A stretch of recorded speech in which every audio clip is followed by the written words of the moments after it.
ఈరోజు స్వచ్ఛ భారత్ ఆధ్వర్యంలో మరి యువత మత్తుకు అలవాటు పడుతున్నారు, గంజాయికి అలవాటు పడుతూ ఉన్నారు. మరి దాని మీద ఒక అవేర్నెస్ ప్రోగ్రామ్ ఈరోజు చేయడం జరిగింది. దీనికి పెద్దలు శ్రీనివాసరావు గారు కానీ, మన వెంకటేశ్వర గారు, సుమన్ గారు, అనేక మంది డాక్టర్లు, అడ్వకేట్లు కూడా పాల్గొంటూ ఉన్నారు. ఇది చాలా అవసరం. ఈ యొక్క అవేర్నెస్ చాలా అవసరం. చాలా మంది యువత ఈరోజు మరి గంజాయికి కానీ, డ్రగ్స్ కానీ 10వ తరగతి నుంచే వాళ్ళు అలవాటు పడుతూ ఉన్నారు.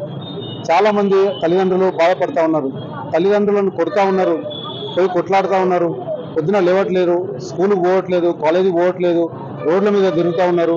అనేక రకాలుగా మరి వ్యసనాలకు అలవాటు పడి మరి ఒక యువత నిర్వీర్యమవుతూ ఉన్నది.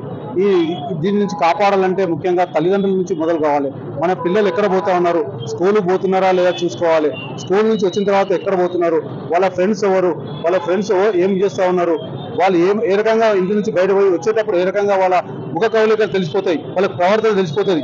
ఈ ప్రవర్తన నుంచి కాపాడే బాధ్యత మొట్టమొదటిగా తల్లిదండ్రులు, ఆ తర్వాత అధ్యాపకులు, ఆ తర్వాత సమాజం మీద పడి ఇష్టం వచ్చినట్టు మాట్లాడుతూ ఉన్నారు. మరి ఇది ఇట్లనే వదిలిపెడితే మన దేశం అధోగతి పాలవుతుంది. కాబట్టి యువత మన దేశంలో యువతని మనకు పట్టు. ఆ యువత నిర్వీర్యమైతే ఇతర దేశాలు చూసినట్టు మనం కూడా యువతను మరి దేవాడుకోవాల్సి వస్తుంది. కాబట్టి యువతను కాపాడుకోవాలి. మన దేశాన్ని కాపాడుకోవాలంటే, యువత మంచి మార్గంలో నడవాలంటే మత్తు వదలాలి. ఈ మత్తు వదలాలంటే తల్లిదండ్రుల నుంచి మొదలు కావాలి. ఎక్కడ ఎవరు మనకు కనిపిస్తే, అంటే అన్నోన్ పర్సన్ కనిపించిండు, ఒక మత్తు పదార్థాలు తీసుకొచ్చే విధంగా మనకు కనిపించింది అనుకో, పోలీసు వాళ్ళకి ఫోన్ చేసి 1908 లేకపోతే 100కి ఫోన్ చేస్తే ఇమీడియట్గా వాళ్ళు రియాక్ట్ అయ్యి వాళ్ళని పట్టుకునే అవకాశాలు ఉంటాయి. కాబట్టి దయచేసి ఈ నెంబర్ని మీరు నోట్ చేసుకొని సద్వినియోగం చేసుకొని యువతను కాపాల్సిన బాధ్యత మనం అయింది. కాబట్టి మీరందరూ ఆ రకంగా మరి ప్రయత్నం చేస్తారని చెప్పి సందర్భం మనయేస్తూ, మరి స్వచ్ఛ భారత్ అభియాన్ నిరంతరం 10 సంవత్సరాల నుంచి చేస్తున్నది, ఇంకా చేస్తాము.